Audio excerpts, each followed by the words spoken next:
آپ کو معلوم ہے کہ ہمارے ملک میں جو انتخابی نظام ہے یہ ہم نے برطانیہ سے لی. اس نظام کو ہم کہتے ہیں FPTP.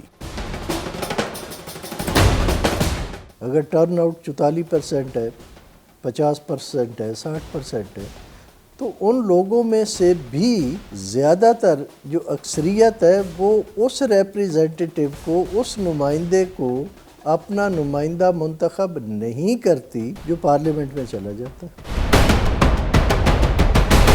دھاندلی کی پیداوار، لوٹے، ڈاکو، جھرلو اور فراڈ الیکشن، اس جیسے الفاظ ہماری سیاسی اور انتخابی یادداشت کے ساتھ چپک کر رہ گئے ہیں. آئے روز سیاسی نظام مفلوج اور سیاسی جماعتیں ایک دوسرے سے گتھم گتھا رہتی ہیں. ٹاک شو پاکستان بے نقاب کر رہا ہے ان تمام ہتھ کنڈوں اور حربوں کو جو پاکستان کے انتخابی نظام کی تباہی کا باعث بنے. الیکشن کمیشن آف پاکستان کے سابق عہدیدار رانا محمد اسلم خان پاکستان کی انتخابی تاریخ میں دھاندلی اور غیر آئینی اقدامات پر روشنی ڈال رہے ہیں. ٹاک شوز پاکستان اس تاریخی سلسلے کی 10ویں قسط پیش کر رہا ہے. آپ کو معلوم ہے کہ ہمارے ملک میں جو انتخابی نظام ہے یہ ہم نے برطانیہ سے لیا، اور اس نظام کو ہم کہتے ہیں FPTP، first post the past. اس میں یہ ہوتا ہے کہ ایک حلقہ جو ہوتا ہے اس میں اگر 5، 6، 7 کینڈیڈیٹ ہیں تو ان میں سے جو سب سے زیادہ ووٹ لیتا ہے وہ کامیاب ہو جاتا ہے. لیکن وہ اس حلقے کی اکثریت کی نمائندگی نہیں کر رہا ہوتا. جو اس نظام کا سب سے بڑا فلا بیک ہے، ڈرا بیک ہے، جو اس میں کمی ہے، وہ یہ ہے کہ یہ نظام اکثریت کی رائے جو ہے وہ پارلیمنٹ میں نہیں لے جاتا، بلکہ اقلیت کی رائے اور اقلیت کے ریپریزنٹیٹیو جو ہیں وہ پارلیمنٹ میں جاتے ہیں. بہت سارے حلقوں میں آپ نے دیکھا ہوگا کہ بڑے تھن مارجن سے ایک کینڈیڈیٹ جیتتا ہے. ایک کے 50,000 ہے، ایک کے 50,200 ہے، تو 50,200 والا جیت گیا، 50,000 والا ہار گیا. تیسرا کینڈیڈیٹ ہے اس کے 45,000 ہے، چوتھا کینڈیڈیٹ ہے اس کے 30,000 ہے. جب آپ ہارنے والوں کے اکٹھے کریں گے، اب ہم صرف بات ان لوگوں کی کر رہے ہیں جو پولنگ سٹیشن پہ آئے اور جنہوں نے ووٹ دیے. اگر ٹرن آؤٹ 44% ہے، 50% ہے، 60% ہے، تو ان لوگوں میں سے بھی زیادہ تر جو اکثریت ہے وہ اس ریپریزنٹیٹیو کو، اس نمائندے کو اپنا نمائندہ منتخب نہیں کرتی جو پارلیمنٹ میں چلا جاتا.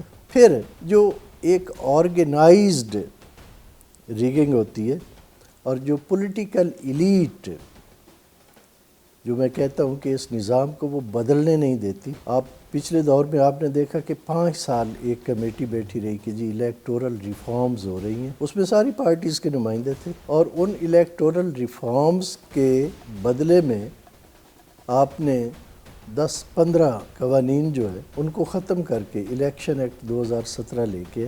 الیکشن ایکٹ 2017 ایک ولنریبل قانون ہے، یعنی جو پہلے موجود قانون تھے ان کو ہٹا کے ایک کمزور قانون جو ہے اس کو لاگو کیا گیا. پھر جو رولز بنائے گئے وہ اس سے زیادہ مشکل اور ایک گورکھ دھندا بنا دیا گیا. اب اس میں ہوتا کیا ہے کہ اس کو کیسے مینیج کیا جاتا ہے، یہ بڑی آپ کو عجیب سی بات لگے گی.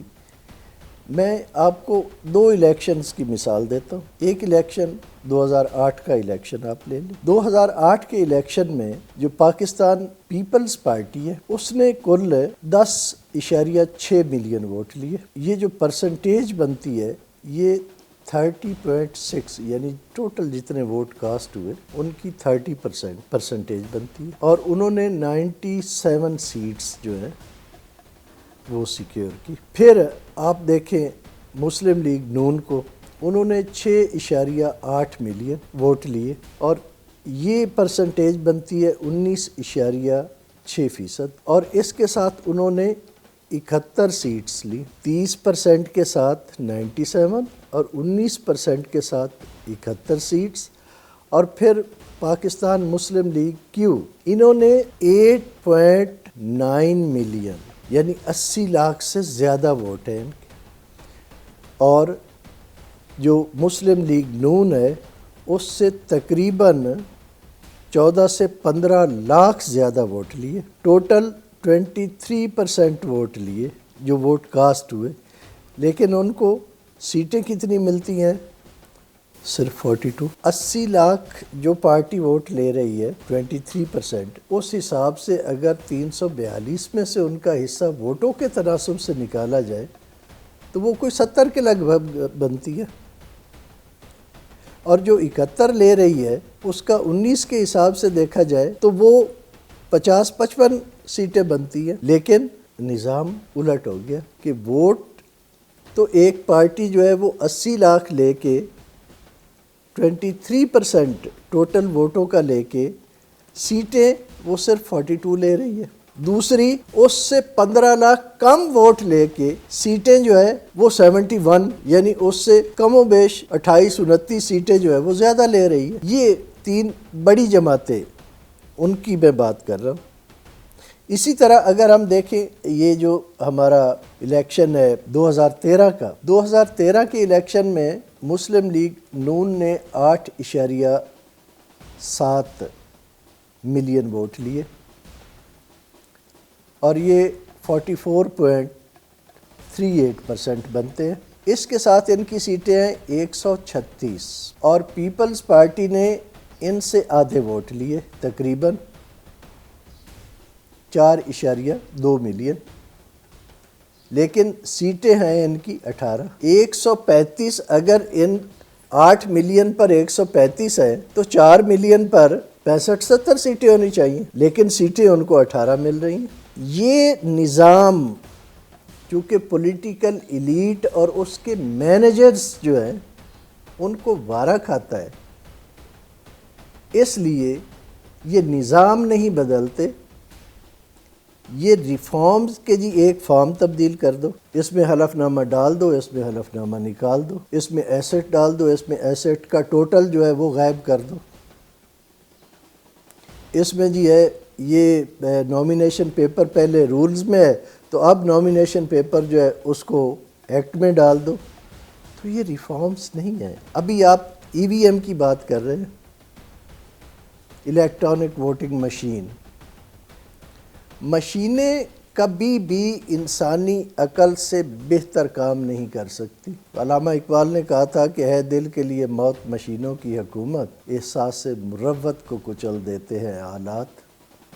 یہ جو آلات ہیں یہ انسان کی مرضی پر چلتے ہیں. سب سے پہلے امریکہ میں اس کا تجربہ کیا گیا، اور صدر بش کے الیکشن میں آپ کو معلوم ہے کہ ایک بہت بڑا ہنگامہ کھڑا ہوا کہ مشینوں نے کیا کیا ہے. جو ہاتھی پہ ووٹ لگ رہے تھے وہ جا گدھے کو رہے تھے، یعنی لگانے والا ایک سمبل پہ لگا رہا تھا، انتخابی نشان پہ لگا رہا تھا، لیکن مشین اس کو کاؤنٹ دوسرے میں کر رہی تھی. اس کی پروگرامنگ چینج کر دی گئی. وہ بڑے ملک ہیں، انہوں نے سنبھال لیا، ان کی سپریم کورٹ نے بھی سنبھال لیا کہ ٹھیک ہے جی رہنے دو، جیسے ہو گیا، اب ہم ادھر شور نہیں مچاتے. لیکن ہم تو برداشت یونین کونسل کا الیکشن نہیں کرتے، چاہے کہ ہم اتنا بڑا الیکشن کریں. انڈیا میں آپ کو پتہ ہے کہ ان مشینوں کو اب مودی مشینیں کہا جاتا ہے. بیلجیم میں اور بہت سارے ملک ہیں جو مشینوں پہ گئے لیکن اب وہ مشینوں سے واپس آ رہے ہیں. مشین سے جو کاسٹ ہوتا ہے نا ووٹ، یہ پروسیجر ہے، ووٹ کاسٹ کرنے کا ایک طریقہ ہے. یہ ریفارم نہیں ہے. بیسیکلی ریفارم ہوتی ہے آپ نظام کو تبدیل کریں. جب تک سنگل ممبر کانسٹیچوئنسی FPTP لاگو رہے گا، آپ کچھ بھی کر لیں، پاکستان میں منصفانہ الیکشن ہو ہی نہیں سکتے، کیونکہ ہمارا مزاج ہی ایسا نہیں ہے. ہمارے پاس 400 300 250 پولیٹیکل پارٹیز ہوتی ہیں.